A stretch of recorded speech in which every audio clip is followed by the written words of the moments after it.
Welcome to Financial Ginger. I am your host, Jacob Johnson. I am the insurance agent that is known for answering his phone, which might sound like the bare minimum for an insurance agent. But trust me, there's a lot of insurance agents that don't answer their phone. Today, I am very excited. I have Mr. Jordan Steinagel on to talk about photography, but That's not just right. any photography. Tell us more. Real estate. Tell us about it. Well, video and photo. I do video, photo. I actually have a lot more experience in video, so I've done mainly videography. But yeah, I've actually been getting more into photography lately. And cool. This other weekend, I actually just filmed or did a photo shoot for a 1-year-old's birthday party. Hey, that's what's up, photo. Because I feel like when you do photography, you kind of end up being a generalist. Like I do everything. I know some people that only do car photography, like exotic cars. Are like, that's all I do. And that's they really like they got down. like the things where they like are buckled into the back of a car and they're driving down the freeway and they get pulled over by the police. And like, that is not a seatbelt, but you got to do it for the gram, you know? Yeah, that's right. But yeah, real estate photography. I have been wanting to have someone that does real estate photography come on for a while because so many people that are involved in real estate listen to my podcast, and not because it's just general financial information, but I've had a lot of input in that realm, right? Because we've had plumbers on to talk about plumbing claims and home inspections and roofing and things like that. And it's like, well, wait, what about when people go to sell their house, right? Like if you own your house, you're looking to sell it. What do you do to sell it? Well, the most important things is making your house look good. You need photos. Yeah. And that's where you come in. Yep. It helps a lot to have good photos and video. So mainly I work with the agents, not the seller. Okay. Because agents are the ones who are doing all the selling mainly. Yeah. Buyers or sellers. But if someone did seller finance and they were doing it themselves, they probably could reach out to you. Exactly. Yeah. If they really want to. Yeah. But usually real estate agents do. Yeah. Yep. Which makes sense. Yeah. They're the ones that pay you. Yeah, exactly. And we can get, some really high quality photos put up on the MLS and then those will be there forever, Yeah. And so often you want to have good photos or else people be like, oh, this is kind of a cheap real estate agent. Yeah. And it can get stuck on there. And so really funny story about terrible photo. I don't know if funny or not. So one of my friends, she inherited a house in Price, Utah, and I don't remember the name of the author, but it was formerly owned by some Utah famous author. Like it was like 100-year-old house, right? One of those things. And it had actually been like relocated. Like they moved the house and moved it to another part of the town, like in the 50s or 60s. Like who does that? Just moves a house. McDonald's did. How do they even do that? I don't know. But McDonald's did. One of the first McDonald's, they cut their restaurant in half and shipped it to the other part of the city. Okay. Anyways, that was before wow, the ADHD is strong today. Photos, house. She was like, I don't want to manage this rental anymore because she didn't inherit. She was a reluctant landlord. She's like, I don't want to be a landlord. I want to just sell the house. She hired a real estate agent to look at it. And then she came into work one day. She's one of my coworkers and showed me the photos. And she's like, I need to get out of the contract. This house isn't going to sell. They were like taken on a normal like cell phone that had to have been 10 years old. And like the angles were weird. Like there's like this picture up the stairs and like light coming from a window is blocking. You can't even see anything. Yeah. There was like 10 photos and they were like vertical photos like this. They weren't even like what? The so worst photos you've ever seen in your life. She's like, 2 people came and looked at that house in 6 months. Wow. 2 people, right? And it's historical, whatever. Have a huge but impact. It's not. It may not necessarily be right, like difference from one, but the photos make a huge difference. Yeah. Tell me if I'm wrong on this, but I've been told by some photographers and real estate agents, high quality photos and videos of a home, like can increase the amount of people clicking on your listing and coming to view the house by like 200 to 300%. Yeah. That sound about right? Yeah, that's what I've heard. Or is it more dramatic? I think it varies. But yeah, it definitely has a huge impact. Like you said, people won't even come and look at it if it has crappy cell phone shots that, where people don't know how to take photos, how to frame a room, how to like get all the proportions and there's a lot that goes into it. It took me like over a month to, coming from videography, doing a lot of video work, it still took me about a month to get down the photos. The video's so different. Yeah. Just like, cause we do like the HDR, the high quality photos where you get like 3 different lightings of the room, like a highlight, mid light, and low light photo of and then you combine them all, and then it like creates this really crisp, clean image, kind of canceling out like harsh shadows and things. And, Gotcha. And so it makes the image look really nice. And you also have to frame it. So you get like, you got to make sure you get or 3/3 of the room. So you get like this wall, that wall, and the other wall, basically. So it's like, yeah. And so like you get like a sliver of one wall and then the 2 other walls. And that's like ideal. Yeah. Oh, see, this is stuff I have no idea about. Yeah. Things I didn't know either until I started doing this. And then it's like, okay, and if you can do that, it'll make it look really nice, you know, and people don't realize that. And so they'll take a picture or like, you know, they'll angle it down, it'll be too high or too low, often too high. And they're like looking down into the room and it makes the room look smaller or it has negative consequences where people look at it and they say, or it looks crooked. Brother, ew. Yeah. I don't, okay. That's cool. And you want a wide angle so it makes the room look bigger, you know? And, dude, that's so trippy. Yeah. You ever do that? Like, because my phone on my camera, I can actually change it from wide angle to narrow angle. And I'll like go out and like hiking. I'll take a picture and I'm like, oh, it's telling me to click the 3 trees. I click it and I'm like, whoa, this looks 1,000 times better and I haven't even taken a picture yet. Yeah. Like, knowing those tricks helps because people can see the home and value it properly. Yeah. I know it makes a difference for me.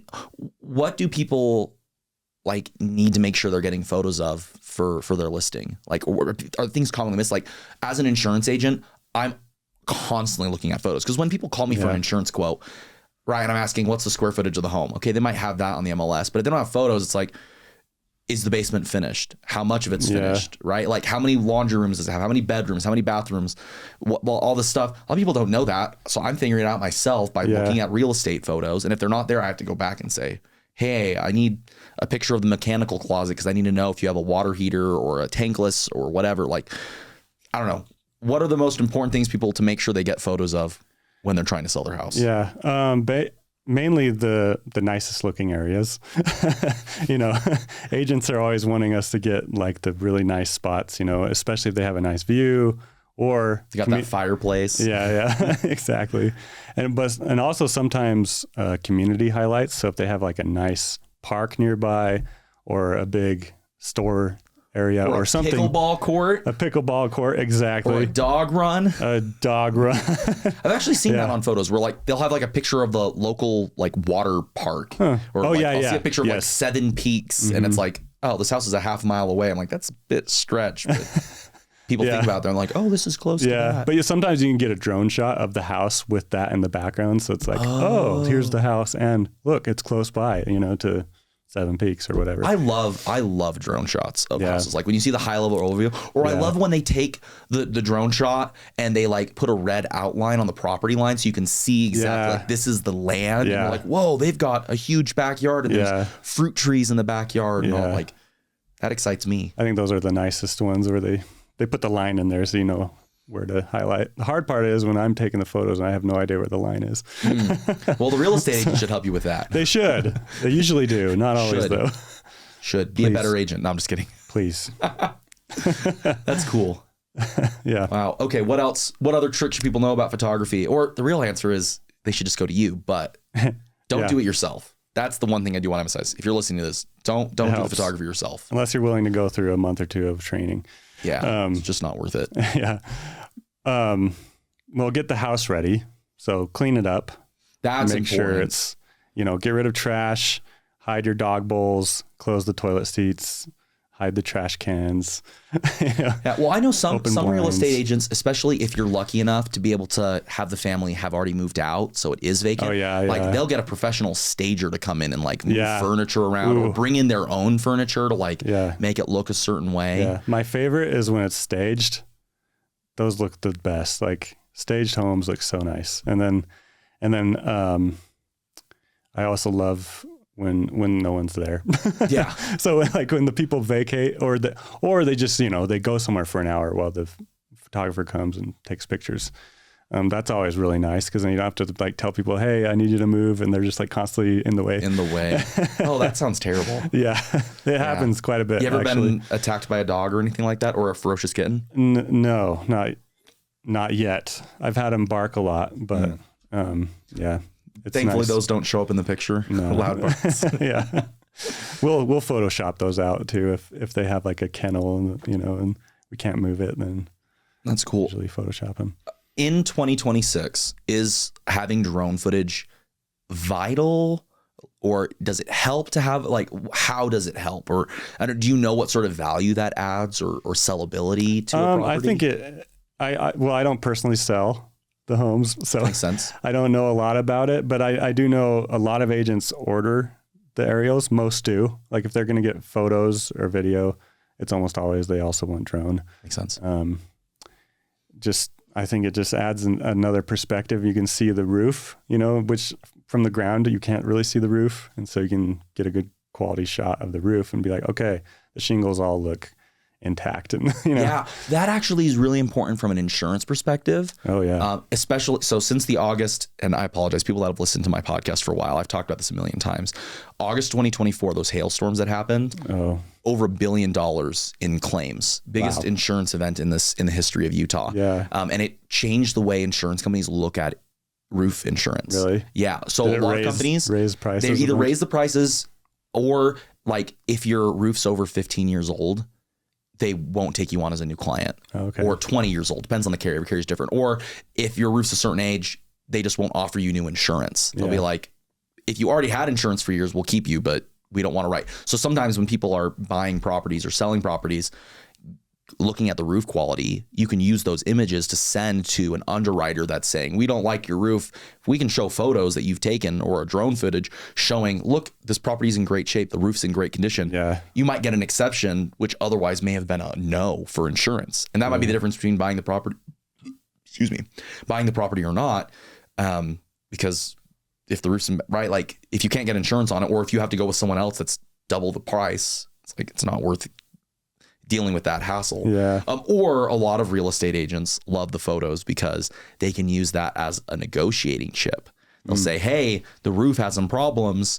Insurance companies aren't going to take it because some types of loans won't accept the actual cash value endorsement that they'll do for roofs, which is basically saying instead of paying for your whole roof in a claim, we'll only pay for a certain percentage of it. Oh, okay. And it varies depending on the age and the company and whatnot. So you can use that as a negotiating chip with the seller. Say, hey, your roof is in poor condition. My client who's buying the property from you needs to have a new roof to qualify for the loan because the insurance requires this, and that's unacceptable for the loan because they want full replacement costs on everything. And if the roof has to be actual cash value because it's old and in poor condition, they don't qualify for the loan anymore. The lender won't accept it. And so that's, hey, can you help, maybe in closing costs, or maybe we can increase the loan amount and you can offset it to be able, or whatever, right? Like you can use it to find opportunities to serve your clients better as a real estate agent. And that all starts with knowing what the roof's condition is like. Yeah. So that's a great reason to get photos. Yeah. Yeah. Yeah. That's a benefit. Actually, I never really thought about, but yeah. Totally Well, that's something that's surprising. So I try to connect with a lot of real estate people, and I have this like sheet of, hey, here's common home things to be aware of for insurance purposes. And they'll be like, wait, why do you care about wood burning fireplaces? It's like, because that's it's a big liability risk. Wood burning fireplaces are more likely to cause a house fire than gas burning fireplaces, just the way it works. Makes sense. Or whatever, or it's more likely to have pollutant problems because you have to clear out the chimney, you have to get it swept every once in a while, or that can start on fire when it gets too hot because it's just charcoal, right? That builds up, and heat can start charcoal on fire. Yeah. Fahrenheit 451, great example of that. So weird things where it's like, hey, be aware of these things because they can make the insurance more expensive or make it harder to find insurance. And so I send that to real estate agents all the time, and they're like, whoa, oh my gosh, I had no idea. And it could be a great selling point for you to be like, hey, upgrade to the drone package. You can look at the roof condition and use that to help your clients potentially negotiate costs off their whatever, right? Yeah, like however you work it. That's not bad. Never bad actually. to know every way you can possibly sell something. to something I never would think about. Yeah. Yeah. But the roof condition, or the photos, right? Maybe you're walking through and you're like, oh, hey, there's a wood burning fireplace. Like, you should mention that to your clients that the might impact their insurance or whatever. Or, oh, hey, there's, I don't know, whatever. Yeah. But I send a sheet to agents all the time and they're always surprised. And I'm like, hey, just one more way you can help your clients better. Yeah. Why not? Be an ecosystem. Jordan's part of the ecosystem now. That's right. He is the official photographer of Financial Ginger. Yes.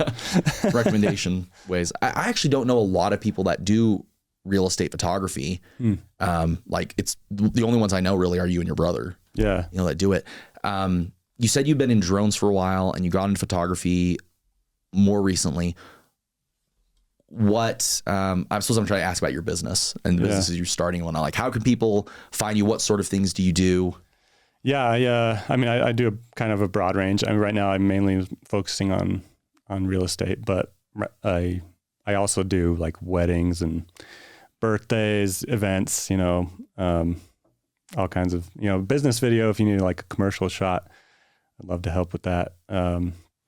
But people can find me on, I've actually done a lot of weddings. That's what I started out doing. So if people have a wedding, I would love to. But anyway, they can check out my website, which is jordansteinagel.com, or my Instagram, which I shared with you. It's just at Steinagel Media.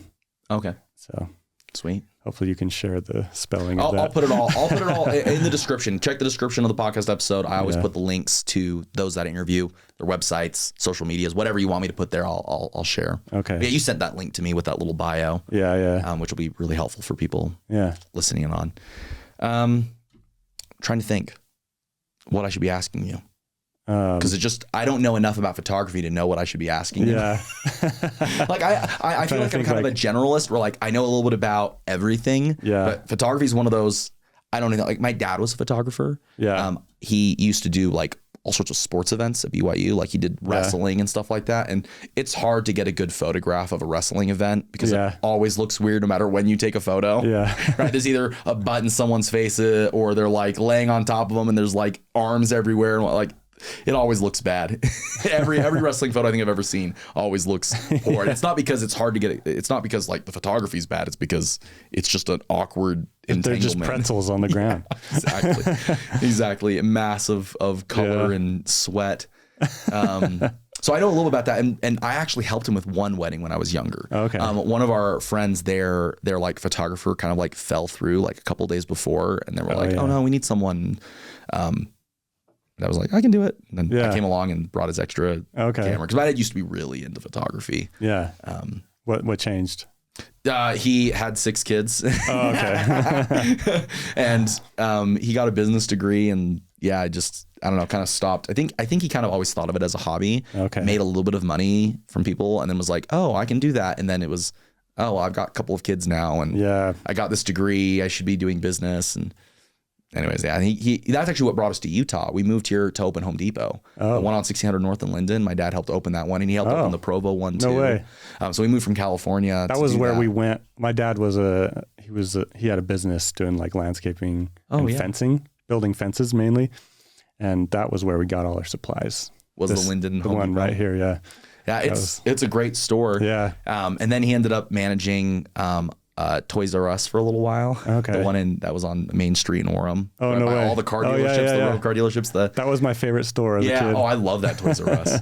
And then obviously Toys R Us isn't really a thing anymore. I mean, they kind of are again. I think they opened one store out in like Kentucky or out east somewhere. Like even though they went bankrupt, but some company bought out the name and copyrights and all that. And then they opened up one store to like see. I think there's a website now too. Right, Dave? Is there a website for Toys R Us? Yeah, check it out. I think there's actually, anyways, it's a thing again, but it wasn't for a while. And so he ended up getting into sales. So he does sales for like school districts and government agencies, like all sorts of like website hyperconvergence. If you know what the word hyperconvergence means, leave a comment because my dad's been doing that for years and I don't have a clue what it means. Idea. Something about like data and servers being in the same rather than being two separate things or something like that. I don't know. I'm not a computer guy. Started a degree into computer science, changed to finance because I can't do computers. Yeah. Well, finance is a great thing to get into. That's where all the money is, right? Yeah, it's literally where all the money is. Yeah, Dave, it's a thing. Over 30 new stores opening across the U.S. this holiday season. Dang. Wow. Toys R Us is coming back in. Huh. 30 stores. Wow. That's cool. That's cool. I had no idea. Dude, I wonder if they're still going to have Jeffrey the giraffe. I hope so. Yeah. That's sweet. Wow. Oh. Okay. Shameless plug for no reason. Check out your local Toys R Us. Do you have one near you?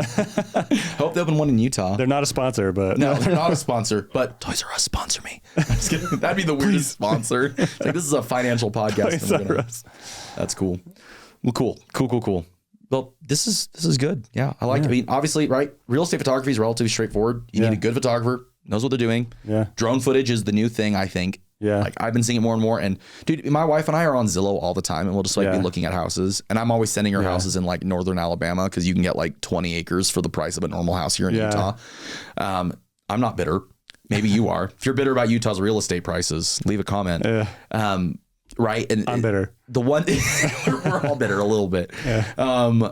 But right when I'm always clicking on the ones like I mentioned earlier, the ones where you see like that red outline where it shows the property and the space around it, like it just looks better. It has like the twilight shot with like the beautiful sky in the background. Yeah, or you can see, especially in Utah, everyone gets the shot of Timpanogos in the background. Like you want to see, how close am I to the mountain view? Yeah. Like and you'll see people that'll like advertise this is a great view because it might be a 3rd-story condo. Yeah. But guess what? You have unobstructed views of Mount Timpanogos, right? You got to get like a drone shot of the mountains behind. That's also something we often do is like make sure to get the mountains, just like you said. Yeah. Or if you're really close to the lake, get that picture showing the lake right out your window. Or a balcony shot. Yeah, balcony shots. Show like what you'll see from that view. Yeah, a good curb shot that shows like what the exterior looks like. Yeah. Like getting the mechanical closet. Yeah.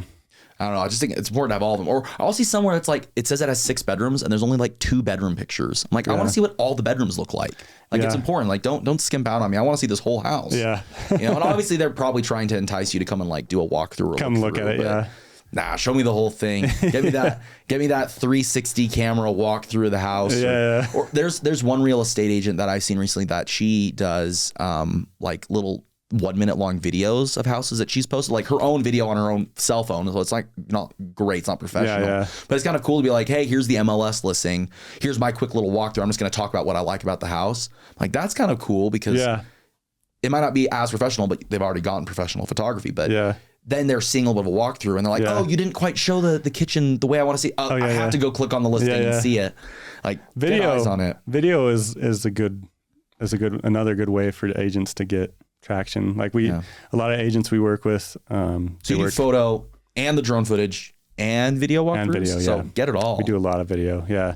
Yeah. We work with this company that does a TV show, like a real estate TV show. Is it with Acadia? No, it's Real Estate Essentials. Oh, okay. Good. Just wondering. And so, and they, they'll have the agent like come introduce the home, and then we show like all like the main areas, all the nice looking areas. We don't show like unfinished basements or closets usually. Understandably. Or bathrooms unless they're really nice, like granite countertops or the big tubs. Yeah, exactly. Walk-in showers. Yeah. Yep. But the videos I think can help a lot.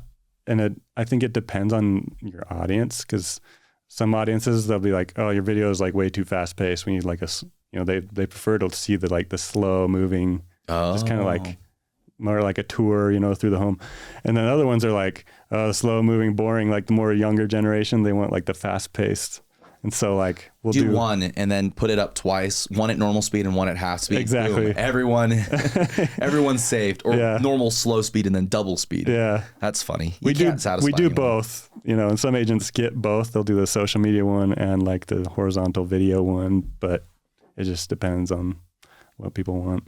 Cool. Okay. One last question that I'm dying to ask. And this might be a question where you say, Jacob, don't ask this question, but I've never, like, obviously, right, usually it's real estate agents that are working with you. Yeah. What's the typical cost look like for someone to get professional image photos of a house? Like, what's that typical cost look like? Typical, like, 25 professional photos, HDR photos for a home is about $175. Oh, that's not bad at all. Yeah. Wow. And then for video, we do a package of like, if you're doing video with the photos, it's like $300. Oh, that's not bad at all. Yeah. then we just send it all to our editors and overseas, and they do everything. Yeah. Well, I mean, especially when you see, I mean, not to knock, obviously real estate agents work very hard for the commissions they get, right? They're doing a lot of stuff and they might not even get paid if the house doesn't sell. Yeah. Right. Like when you look at some houses and typical commission 2.5%, right? It's like, oh dang, that's $10,000 commission on this property. Yeah. $15,000 depending on the big, right? And obviously real estate agents are worth being paid what they're paid, but it's right. Like they're paying for photography, they're paying for listing fees, they're paying cleaning MLS, like they're paying for a cleaning crew. Yeah. There is so Staging. they're paying marketing to get your house in front of more people, because not everyone checks Zillow, not everyone checks, Redfin, not everyone checks these other places. So there's more, right? Like there's a lot to it, and it's nice to know there's just that's just one piece of the picture that they provide value for. Cool. Well, I want to encourage my real estate agent friends that listen to this, check out Jordan's website. I'll put the links in the description. It'll be cool. I don't know if there's anything else I should ask you about. No. Cool. I think we're good. Short, sweet, simple. Pictures. Don't do it yourself. That's all I'll say. Normally I try to tell people like there's a way to do it yourself or how to improve it. And it's like, no, this is one area. Don't do it yourself. Absolutely not do it yourself. Like don't do your own sewer scope. Don't replace your own roof. And don't take your own pictures of your house when you're trying to sell it. It's worth it. I agree. Cool. Thank you so much for being on, Jordan. This was awesome. This was helpful. Thank you, Jacob. I enjoyed it. Yeah, same. Sweet.